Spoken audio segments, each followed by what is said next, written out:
perhatikan soalan yang ini. Okay.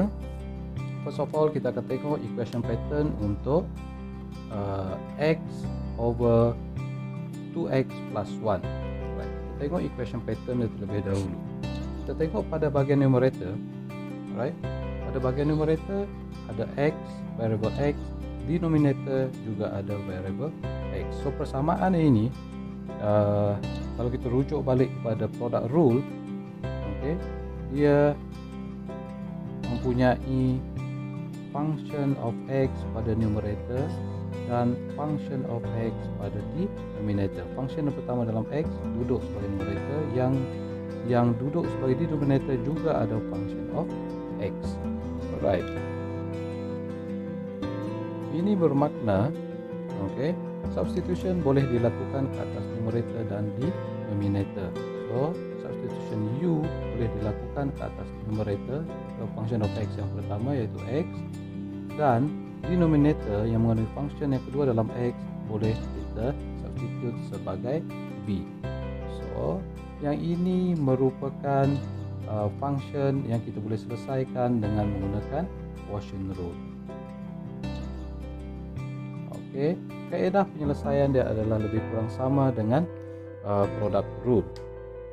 Alright, so harus diperhatikan di sini.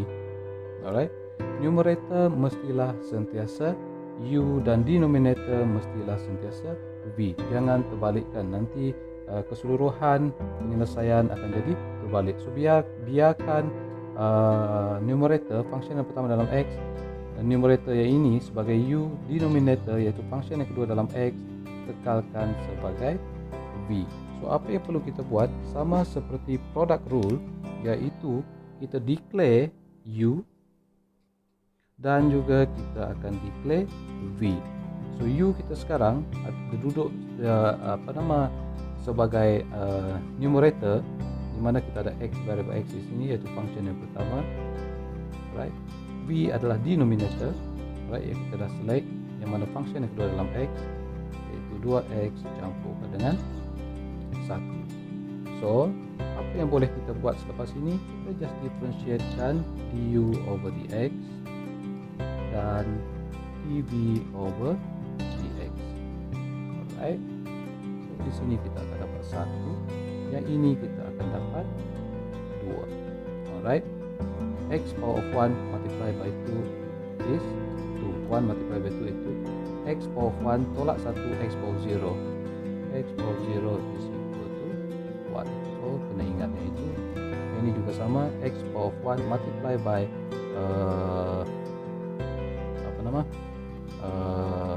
constant 1 is 1.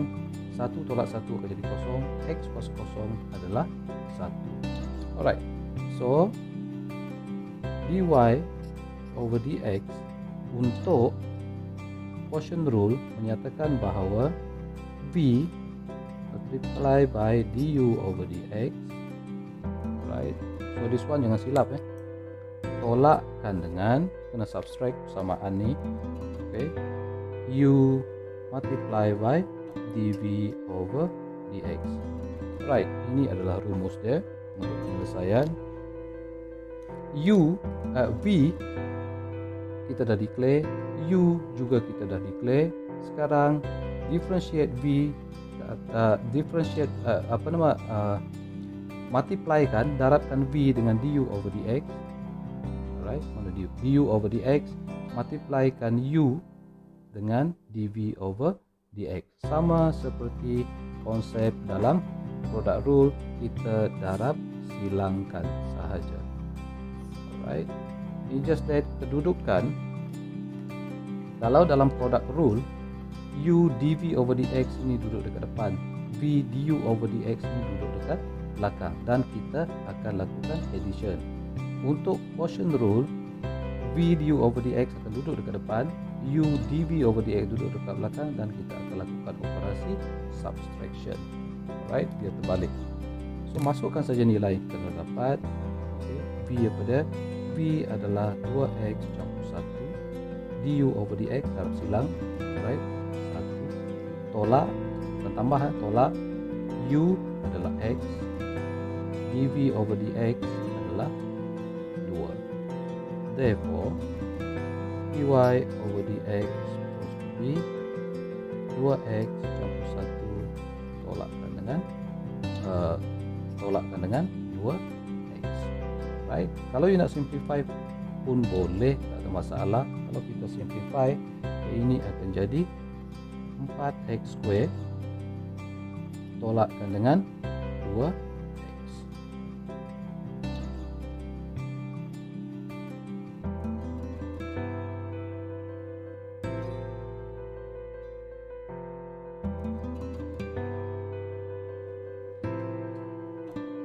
Contoh ini juga merupakan contoh untuk penyelesaian quotient rule. Alright, kenapa dia penyelesaian quotient rule? Tengok pada bahagian numerator, ini pembagian division. Tengok numerator ada variable x, denominator juga ada variable x. So persamaan yang ini, alright, numerator mempunyai function dalam x, kita gelar dia sebagai function yang pertama dalam x. Denominator juga mempunyai function dalam x, kita boleh kenali dia sebagai function yang kedua dalam x. Yang mana function yang pertama numerator, kita boleh gantikan substitute sebagai u. Function yang duduk sebagai denominator, kita boleh substitute ianya sebagai v. So bentuk persamaan yang ini kita boleh selesaikan dengan menggunakan quotient rule. Alright, sebelum itu, apa yang perlu kita buat sekarang? Kita kena simplify dulu persamaan ini. Right? Lakukan simplification terlebih dahulu untuk memudahkan kiraan kita. Right? Numerator ini setiap benda yang sama. Okay. Denominator adalah x tolak 1, 1 over 2, power of 1 over 2, power of 1 over 2. Okay. So persamaan ini akan jadi 4x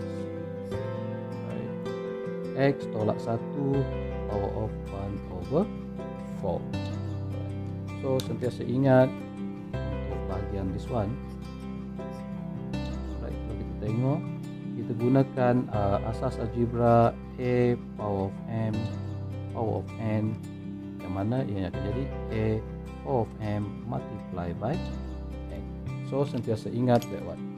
Okey, sekarang barulah kita boleh selesaikan persamaan ini. So declare u adalah 4x, sentiasa duduk numerator sebagai u, denominator sentiasa sebagai v.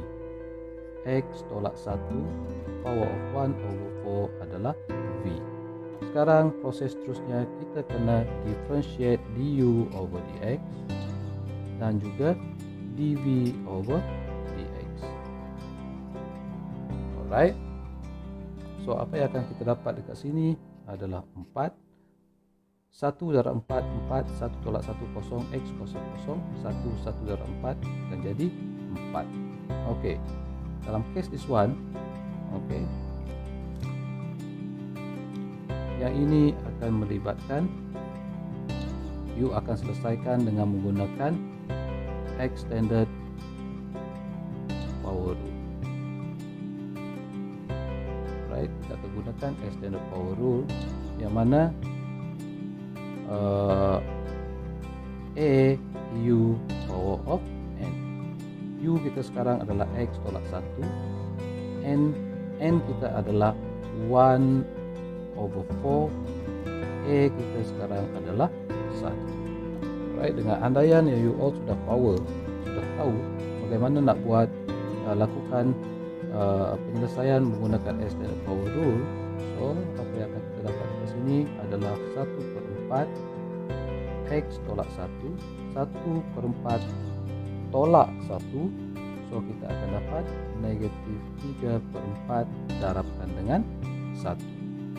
Okey, dah selesai.